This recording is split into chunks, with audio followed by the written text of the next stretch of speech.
आप देख रहे हैं MKA टीवी न्यूज। शरद रेड्डी को कमर दर्द के नाम पे जमानत मिल जाती है। और वो शरद रेड्डी कौन है? 10 नवंबर को गिरफ्तार हुआ, 15 नवंबर को भाजपाइयों को नजराना पेशगी पहुंचा दी उसने। कितने की? कितने की? कितने की? पीछे तक बोलिए जिससे याद रहे, मीडिया वाले भी सुने। कितने की पेशगी पहुंची? जोर से बोलो, मीडिया वाले नहीं सुन रहे। 5 करोड़।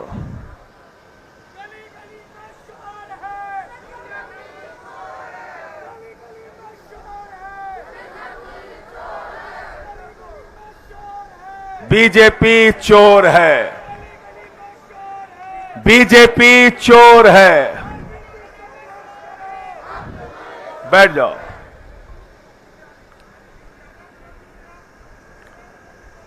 $5 करोड़ रुपए दिया और उस शरद रेड्डी ने गिरफ्तारी से लेकर रिहाई तक 55 करोड़ रुपए की रिश्वत दी भाजपाइयों को। 55 करोड़ की।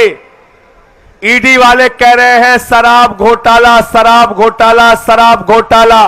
सीबीआई वाले कह रहे हैं शराब घोटाला, शराब घोटाला, शराब घोटाला।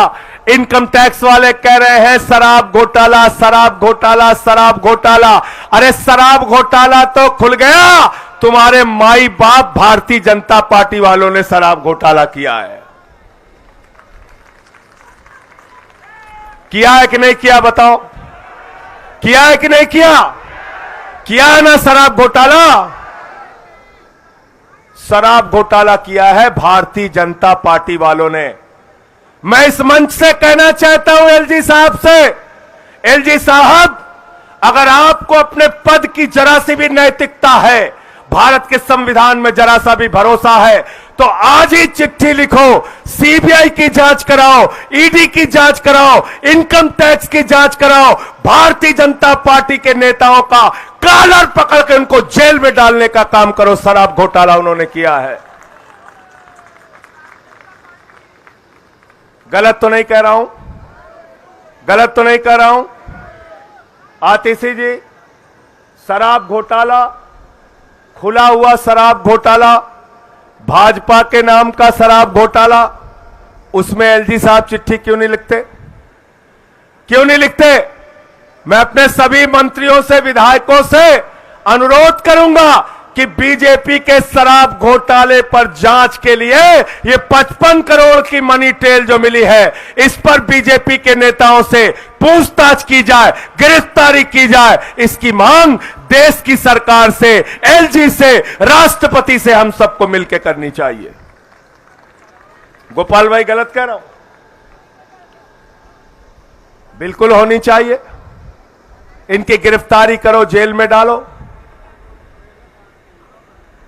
कहते हैं भाजपाइयों का तो हाल हो गया है, चोरी भी और सीना जोरी भी। भ्रष्टाचार के खिलाफ भाजपाई बोलते हैं, भ्रष्टाचार के खिलाफ भाजपा वाले बोलते हैं। जिन्होंने 15 लाख करोड़ रुपए पूंजीपतियों का माफ कर दिया, वो भाजपा वाले बोलते हैं। जिन्होंने नोटबंदी का घोटाला किया, जिसने हिंडनबर्ग के घोटाले को बचाने का काम किया, जिसने देश की सारी संपत्ति एक आदमी के नाम पर नीलाम कर दिया और देश भर के सारे बड़े भ्रष्टाचारियों को चुन चुन कर, माला पहना के, पैर छूकर भारतीय जनता पार्टी में शामिल कर लिया। ऐसी भ्रष्टाचारी पार्टी भ्रष्टाचार के खिलाफ बोलती है। आजादी के बाद से लेकर आज तक हिंदुस्तान की धरती पर भ्रष्टतम पार्टी अगर कोई है, सबसे भ्रष्ट पार्टी अगर कोई है, तो उस पार्टी का नाम है भारतीय जनता पार्टी। वो पीछे से कह रहे हैं बंगारू जनता पार्टी। याद हो गया? ताली बजाओ इनके लिए। इनको याद हो गया नाम जो मैंने पहले दिन बताया था, बंगारू जनता पार्टी। बंगारू लक्ष्मण राष्ट्रीय अध्यक्ष था बीजेपी का। रक्षा सौदे में रिश्वत लेते हुए कैमरे के सामने पकड़ा गया। 4 साल की सजा हुई थी, सजा हुई थी। और इतने भोला बालक बन जाते हैं भाजपाई, कहते हैं इस्तीफा दो, इस्तीफा दो, इस्तीफा दो। अरे जब एक ईमानदार आदमी अरविंद केजरीवाल, उनके खिलाफ कोई सबूत नहीं, गवाह तुमने जबरदस्ती के बनाए, तो ये इस्तीफा इस्तीफा की नौटंकी मत करो। अरविंद केजरीवाल ईमानदार थे, ईमानदार हैं, ईमानदार रहेंगे। अरविंद केजरीवाल वो शख्स है जिन्होंने आईआरएस की नौकरी को लात मारकर देश सेवा का संकल्प लिया। अरविंद केजरीवाल वो शख्स है जिन्होंने 13 दिन तक भ्रष्टाचार विरोधी आंदोलन चलाया। अरविंद केजरीवाल वो शख्स है जिन्होंने दिल्ली की जनता को बिजली के मामले में राहत दिलाने के लिए 1-2 दिन का नहीं 15 दिन का अनशन रखा। अरविंद केजरीवाल वो व्यक्ति है जिन्होंने 10 दिन का अनशन इसी जंतर मंतर पे रखा। अरविंद केजरीवाल वो शख्स है जिन्होंने दिल्ली की जनता के लिए मुफ्त पानी का इंतजाम किया, मुफ्त बिजली का इंतजाम किया, मुफ्त शिक्षा का इंतजाम किया, मुफ्त स्वास्थ्य का इंतजाम किया, मुफ्त बस की यात्रा का इंतजाम किया, बुजुर्गों की तीर्थ यात्रा का इंतजाम किया, महिलाओं के लिए 1000 रुपए की आर्थिक सहायता का इंतजाम किया। अरविंद केजरीवाल का पूरा जीवन दिल्ली और देश वालों के लिए समर्पित है।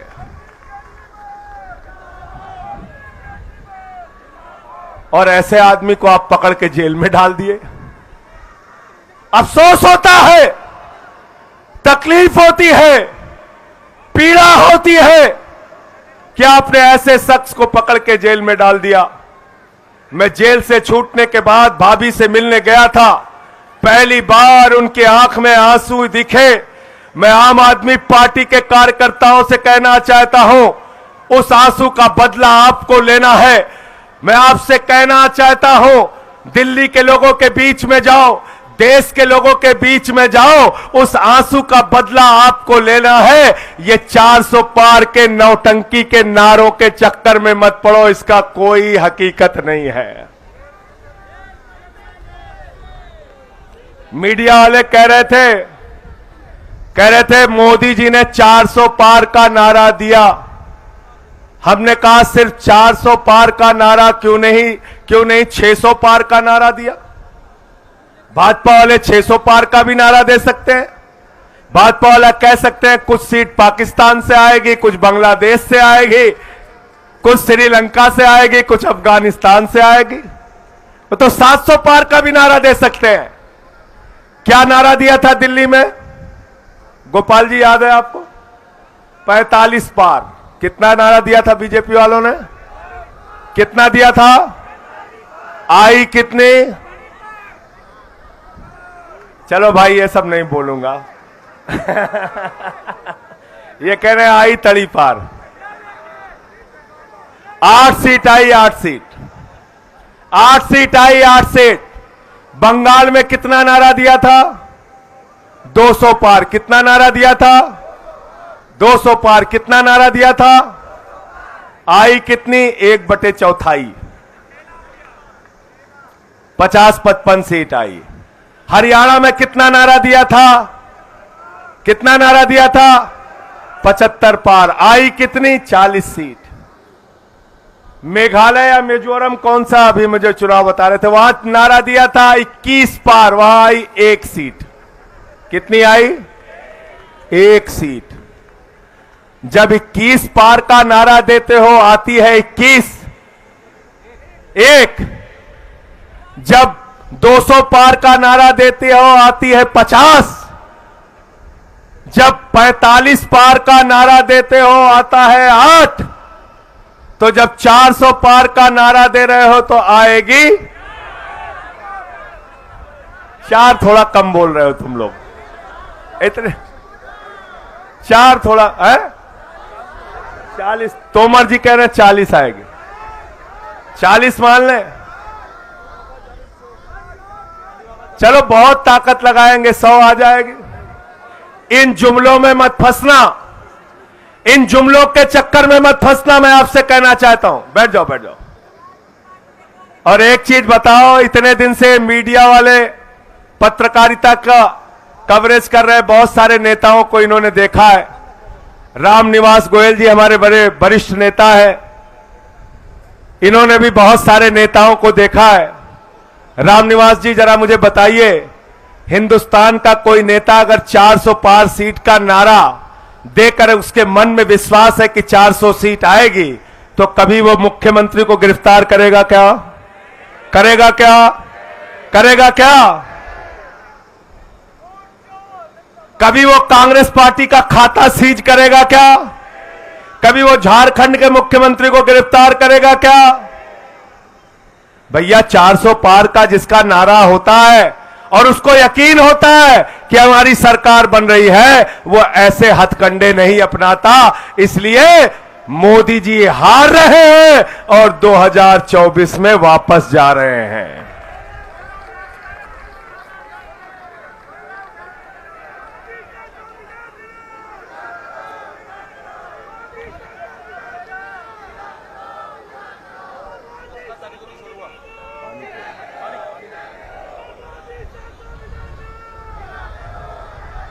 मोदी शाह को विदा करो, अरे मोदी शाह को विदा करो, अरे मोदी शाह को विदा करो, अरे महंगाई को विदा करो, अरे बेरोजगारी को विदा करो, अरे भ्रष्टाचार को विदा करो, अरे तानाशाही को विदा करो, अरे अत्याचार को विदा करो, अरे लूटखोरी को विदा करो, तानाशाही को विदा करो, हिटलर शाही को विदा करो। विदा करना है इनको।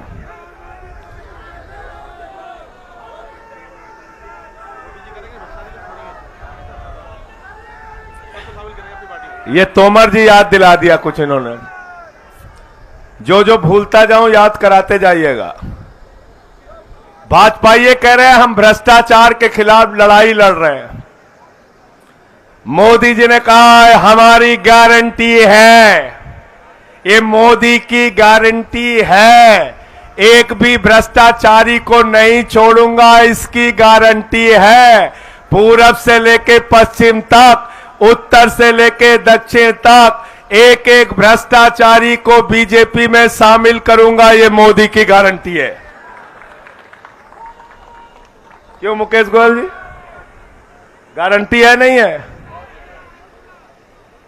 अजीत पवार को 70,000 करोड़ रुपए का घोटाला करने के बाद बीजेपी में शामिल करूंगा, मोदी जी की गारंटी। जोर से बोलो यार, खा के नहीं आए हो क्या? अरे उपवास पे तो हम भी हैं भाई।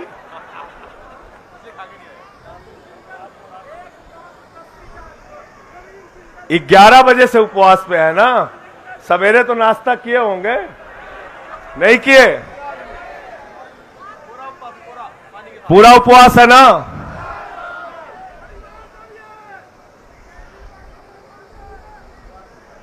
छगन भुजबल भ्रष्टाचारी है, उसके भ्रष्टाचार को पहले उठाएंगे, फिर उसको बीजेपी में शामिल करेंगे। मोदी जी की गारंटी, जोर से बोलो। प्रफुल्ल पटेल के भ्रष्टाचार को उठाएंगे, फिर उसको भाजपा में शामिल करेंगे, मोदी जी की गारंटी। हसन मुशर्रफ के भ्रष्टाचार को उठाएंगे, फिर उसको बीजेपी में शामिल करेंगे, मोदी जी की गारंटी। शिंदे के भ्रष्टाचार को उठाएंगे, फिर बीजेपी में शामिल करेंगे, मोदी जी की गारंटी। नवीन जिंदल के भ्रष्टाचार को उठाएंगे, फिर उसको बीजेपी में शामिल करेंगे, मोदी जी की गारंटी। नारायण राणे के भ्रष्टाचार को उठाएंगे, फिर बीजेपी में शामिल करेंगे, मोदी जी की गारंटी। आदर्श घोटाला उठाएंगे, फिर उसको बीजेपी में शामिल करेंगे, मोदी जी की गारंटी। वाटर घोटाला उठाएंगे, फिर हेमंत बिस्व शर्मा को शामिल करेंगे, मोदी जी की गारंटी। मुकुल राय का शारदा घोटाला, नारदा घोटाला उठाएंगे, फिर बीजेपी में शामिल करेंगे, मोदी जी की गारंटी। शुभेंदु अधिकारी का शारदा नारदा घोटाला उठाएंगे, फिर उसको बीजेपी में शामिल करेंगे, मोदी जी की गारंटी। जनार्दन रेड्डी का भ्रष्टाचार का हजारों करोड़ का मामला उठाएंगे, फिर उसको बीजेपी में शामिल करेंगे, नरेंद्र मोदी जी की गारंटी।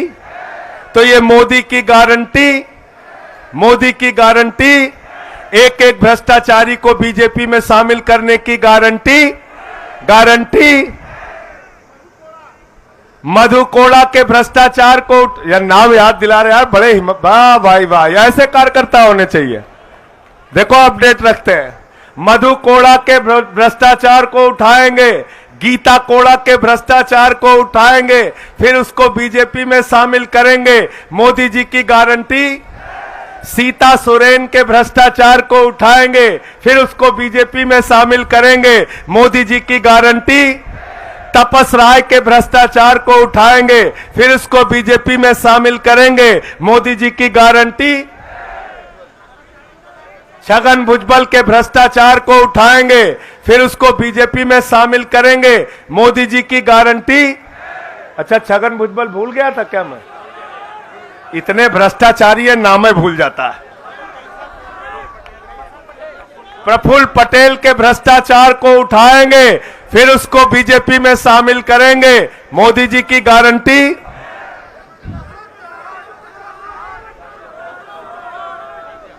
अशोक चौहान बोल दिया, आदर्श घोटाला बोल दिया। आदर्श घोटाले से अशोक चौहान सब समझते हैं।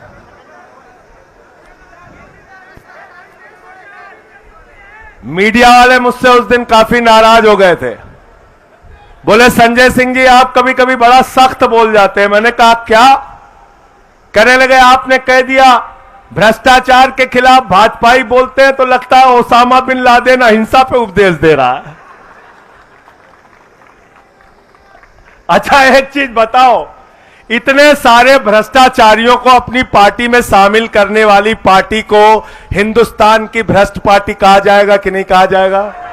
देश की सबसे भ्रष्ट पार्टी कहा जाएगा कि नहीं कहा जाएगा? आजादी के बाद की सबसे भ्रष्ट पार्टी कहा जाएगा कि नहीं कहा जाएगा?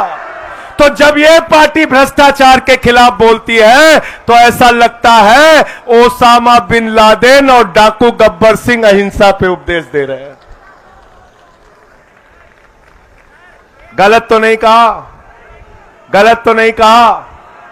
दूसरी बात क्या करते हैं बड़े चालाकी से, संजीव झा को मैं एक दिन सुन रहा था टीवी पे, अच्छा जवाब दिया इसने, बहुत अच्छा जवाब दिया। कहते हैं नैतिकता के आधार पर आप लोगों को तुरंत इस्तीफा दे देना चाहिए। तो हमने कहा नैतिकता के आधार पर पहले हेमंत सोरेन का इस्तीफा ले लेना चाहिए, फिर केजरीवाल का ले लेना चाहिए, फिर भगवंत मान का ले लेना चाहिए, फिर विजयन का ले लेना चाहिए, फिर रेवंत रेड्डी का ले लेना चाहिए, फिर सिद्धारमैया का ले लेना चाहिए, फिर ममता बनर्जी का ले लेना चाहिए। पूरे विपक्ष को खत्म कर देना चाहिए और भाजपा वाले माल लूटे पूरे देश का, बेईमानी करें, भ्रष्टाचार करें, पूरे देश को लूटे। हम तुमको दिल्ली को लूटने नहीं देंगे। 15 साल लूटा ना तुमने एमसीडी को। यहां बैठी है शैली ओबराय, 15 साल एमसीडी को लूटा, वहां से कॉलर पकड़ के तुमको खींच के जनता ने कूड़ेदान में पहुंचा दिया। झाड़ू है हमारे पास? झाड़ू है? तो तुम चाहते हो ममता बनर्जी हट जाए, तुम बंगाल लूटो, भगवंत मान हट जाए, पंजाब लूटो, केरल में विजयन हट जाए, तुम केरला लूटो। इन लूटखोरों को, इन भ्रष्टाचारियों को हिंदुस्तान की राजनीति से खत्म करके कूड़ेदान में डालने का काम कर रहा है। इनको लूटने की छूट नहीं देना है। दिल्ली के 2 करोड़ लोगों ने कह दिया अरविंद केजरीवाल हमारे मुख्यमंत्री रहेंगे। दिल्ली की विधानसभा में बहुमत पास करके कह दिया अरविंद केजरीवाल हमारे मुख्यमंत्री रहेंगे।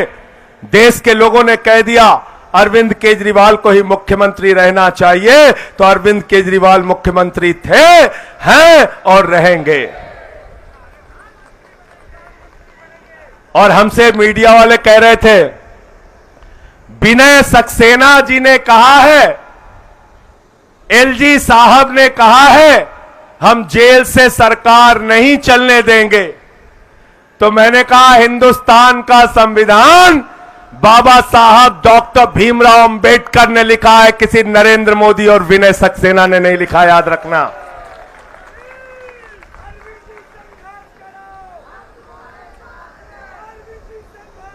दिखा हमको कहां भारत के संविधान में लिखा है कि झूठे मुकदमे लगा के एक ईमानदार मुख्यमंत्री को अगर तुम जेल में डाल दोगे तो उसको इस्तीफा देना पड़ेगा। आज मैं तुमको बताता हूं कहानी, ध्यान से सुनना। क्या कहते हैं, आपके नेता 1 साल से जेल में है, उनको जमानत नहीं मिल रही। आपके नेता इतने महीने से जेल में है, उनको जमानत नहीं मिल रही। तो आज के बाद जब टीवी पे हमारा प्रवक्ता जाए, भाजपा के बीच में जाए, तो उनसे पूछना, अटल बिहारी वाजपेयी जी 19 महीने देश की जेल में रहे, उनको जमानत नहीं मिली।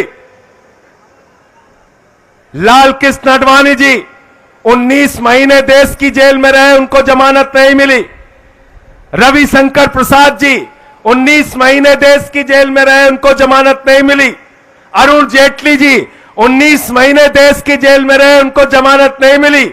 अमित शाह जी 3 महीने जेल में रहे और 2 साल गुजरात के बाहर रहे। वो शब्द मैं इस्तेमाल नहीं करना चाहता। 2 साल गुजरात से बाहर रहे, बाहर रहे, बाहर रहे।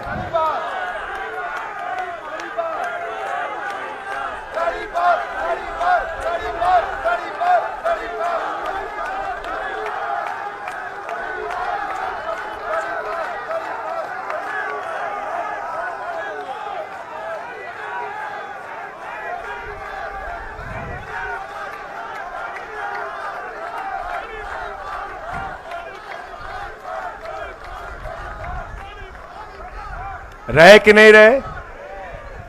न्याय कितने साल में मिला उनको? 5 साल के बाद 2015 में जब उनकी सरकार हो गई तब वो बरी हुए। 5 साल तक मुकदमा चला, 2010 से लेकर 2015 तक। अटल बिहारी वाजपेयी जिनका हम सब सम्मान करते हैं, वो 19 महीने जेल में रहे, देश के प्रधानमंत्री बने। अरुण जेटली जी 19 महीने जेल में रहे, देश के कानून मंत्री और वित्त मंत्री बने। रविशंकर प्रसाद जी 19 महीने जेल में रहे, देश के कानून मंत्री, आईटी मंत्री और बड़े बड़े मंत्री पदों पर रहे। आडवाणी जी देश के जेल में 19 महीने रहे और देश के उप प्रधानमंत्री बने, गृह मंत्री बने। भारत रत्न से उनको नवाजा गया। इसलिए याद रखना, दुनिया के इतिहास में अगर किसी भी विपक्षी पार्टी ने किसी नेता को जेल में डाला है तो उसका राजनीतिक कद आसमान पे पहुंचा है, कभी वो नीचे नहीं आया है, याद रखना। मुकदमा चल रहा है, कानून की जटिलताएं हैं, पीएमएलए के कानून में ऐसी जटिलताएं हैं जिसकी वजह से जमानत मिलने में लेट होते हैं साथियों। लेकिन इसका मतलब यह नहीं कि भ्रष्टाचार साबित हो गया, इसका मतलब यह नहीं कि आरोप सिद्ध हो गया। और मैंने तो उस दिन भी कहा था, आज भी कह रहा हूं, कानून की निगाह में राष्ट्रपति और राज्यपाल को छोड़कर देश के प्रधानमंत्री को भी छूट नहीं है भैया। अगर केरल में मुकदमा हो गया, तमिलनाडु में हो गया, बंगाल में हो गया, अगर पंजाब में मोहाली और रोपड़ में हो गया, तो प्रधानमंत्री जी को दरोगा बुलाएगा और थाने थाने घूमना पड़ेगा। गलत तो नहीं कह रहा हूं? गलत तो नहीं कह रहा हूं? समय बता दीजिएगा भाई अगर ज्यादा हो रहा हो तो। ठीक है, ठीक है साथियों और दोस्तों, मैं आप सबसे यही कहना चाहता हूं, यह बड़ी लड़ाई है और इस बड़ी लड़ाई के अंदर एक महाभ्रष्ट पार्टी भारतीय जनता पार्टी आपके सामने है। उस भारतीय जनता पार्टी का शराब घोटाला पूरे देश के सामने उजागर हो चुका है। 55 करोड़ रुपए की रिश्वत, उसका मनी ट्रेल, 5 करोड़ का पहले मिला ले तो 60 करोड़ रुपए का साफ साफ भ्रष्टाचार भारतीय जनता पार्टी का भ्रष्टाचार पूरे देश के सामने आ चुका है।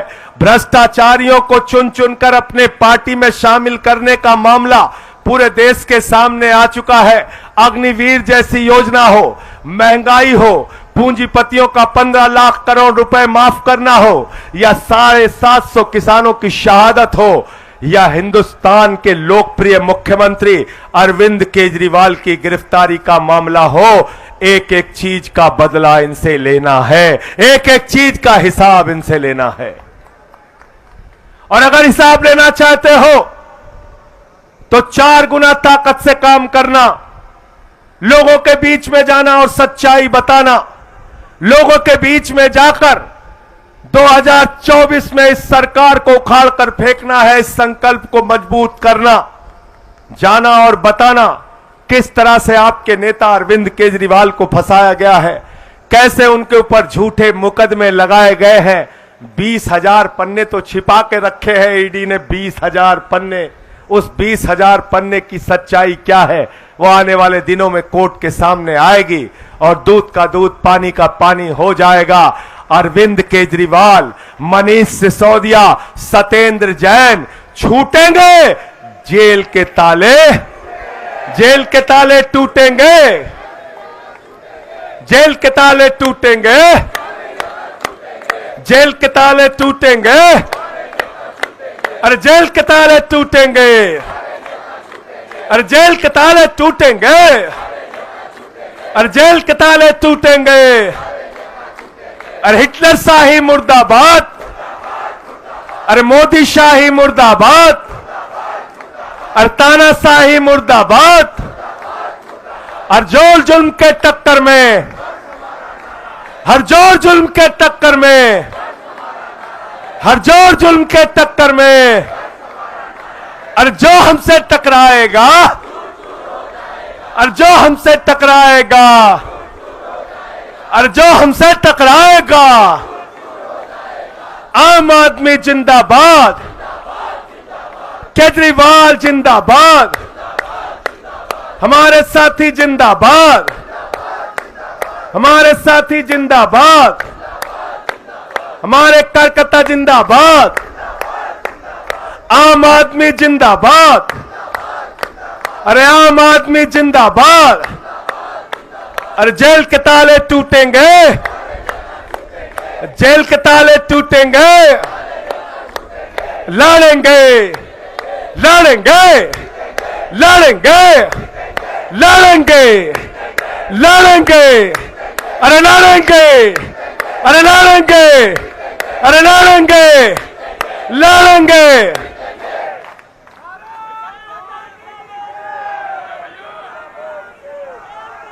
लड़ना है कि नहीं लड़ना है बताओ? लड़ना है ना?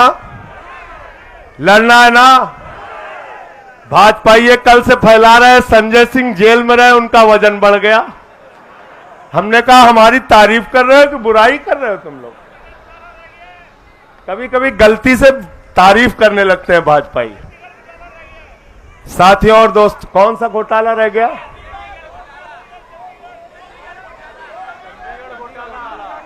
चंडीगढ़ घोटाला रह गया। जर्नल देख लो, तुम्हारी गलती है ये, तुम्हारी गलती है। तुम चंडीगढ़ का काम देख रहे थे, तुम्हारा और बोले नहीं। तुम वो देखो वहां से कार्यकर्ता बोल रहा है, उसके लिए आप ताली बजाइए, आप ताली बजाइए। बहुत अच्छा याद दिलाया। कह रहे केजरीवाल इस्तीफा दे दें। हमने कहा बेईमानो, 1 साल से मणिपुर जल रहा है।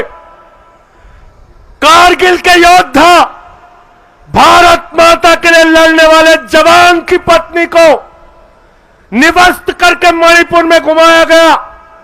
उस कारगिल के योद्धा ने कहा मैंने भारत माता की तो रक्षा की, अपनी पत्नी की रक्षा नहीं कर पाया।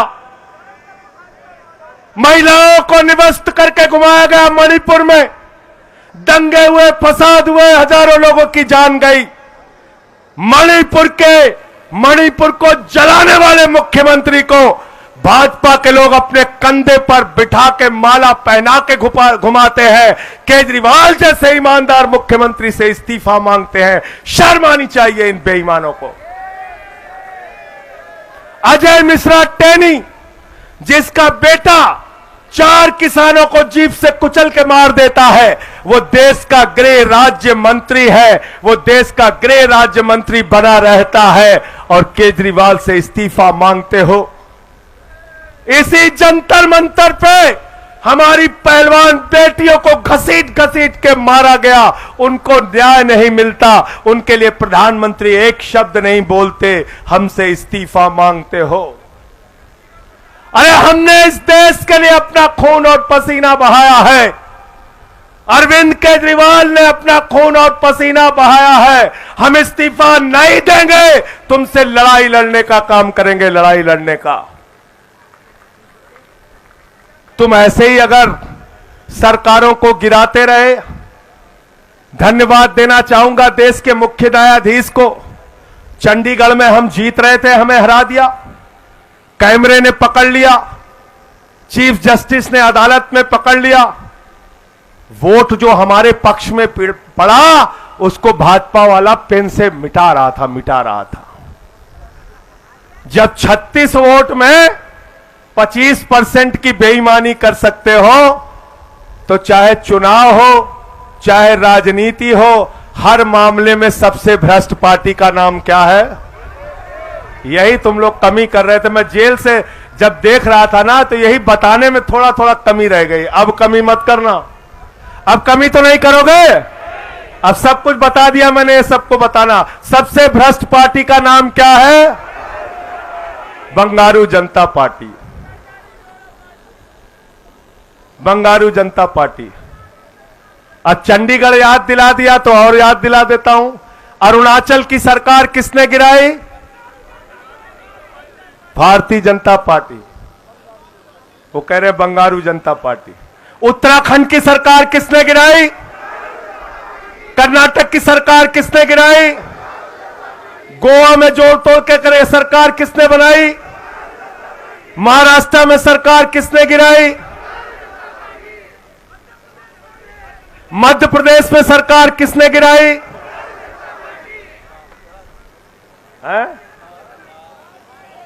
बिहार की सरकार किसने गिराई? बंगारू जनता पार्टी। तो भाजपाइये हम लोगों को बेवकूफ समझते हैं क्या आतिशी जी? है? हमको बेवकूफ समझते हो? नैतिकता, नैतिकता, तुम्हारी नैतिकता यह है कि तुम गुंडों और अपराधियों की तरह एक के बाद दूसरी, दूसरे के बाद तीसरी सरकारों को गिराने का काम करते हो। दिल्ली में तुम्हारी ये चालबाजी हम चलने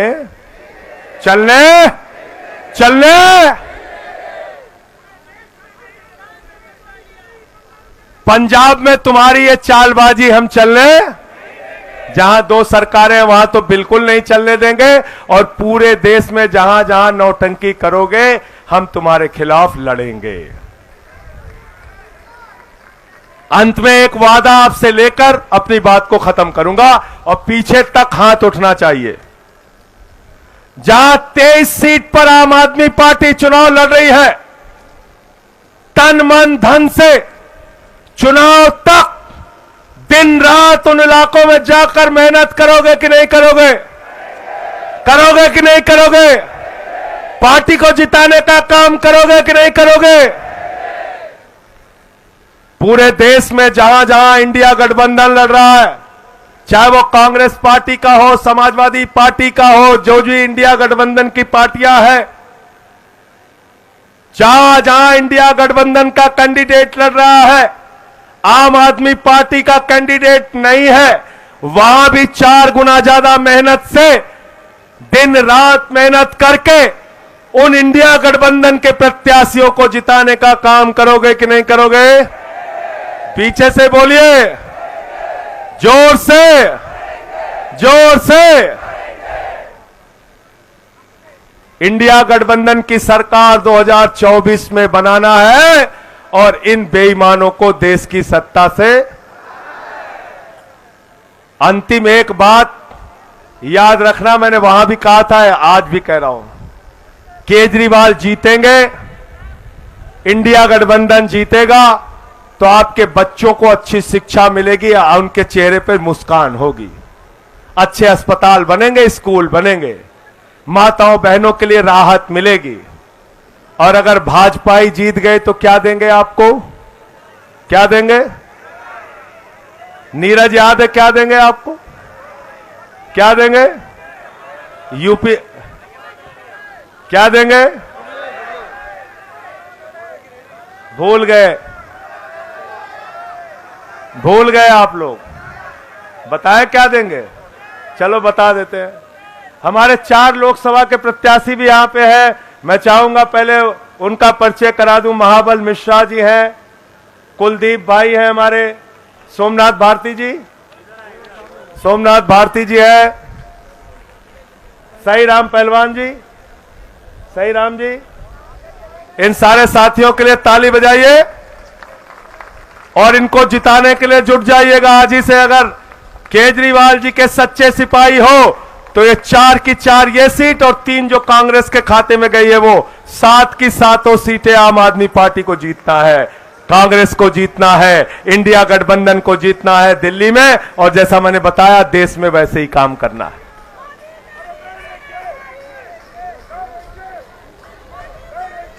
अच्छा, मैं बता रहा था कि भाजपा वाले जीतेंगे तो क्या जीतेंगे, अभी कोई सही जवाब आया नहीं है।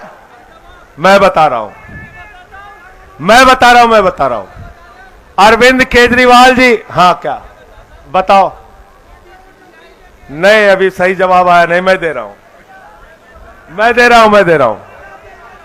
अरविंद केजरीवाल अपना भाषण देते हैं, गोपाल राय जी देते हैं, संदीप पाठक देते हैं, आतिशी देती है, सौरभ भारद्वाज जी हमारे बोलते हैं, जहां जहां भाषण देते हैं, सौरभ भाई प्रेस कॉन्फ्रेंस करते हैं, जहां जहां जाते हैं कहते हैं हम अच्छे स्कूल बनाएंगे, अच्छे अस्पताल बनाएंगे, अच्छी सड़कें बनाएंगे।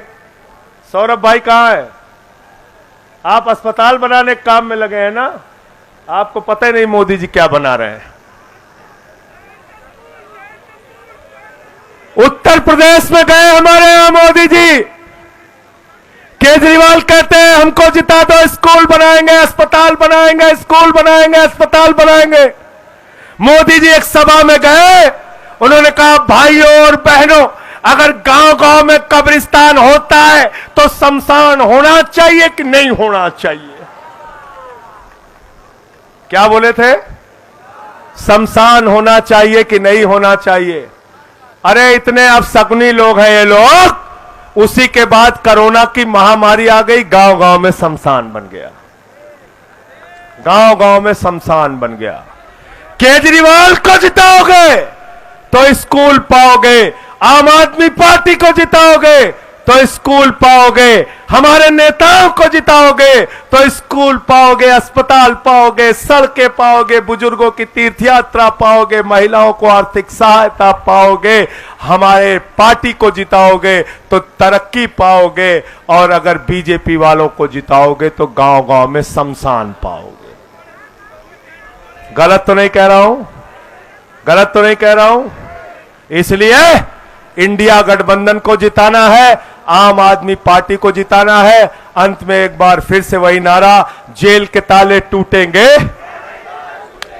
जेल के ताले टूटेंगे, जेल के ताले टूटेंगे, जेल के ताले टूटेंगे, जेल के ताले टूटेंगे। बहुत बहुत धन्यवाद, बहुत बहुत शुक्रिया।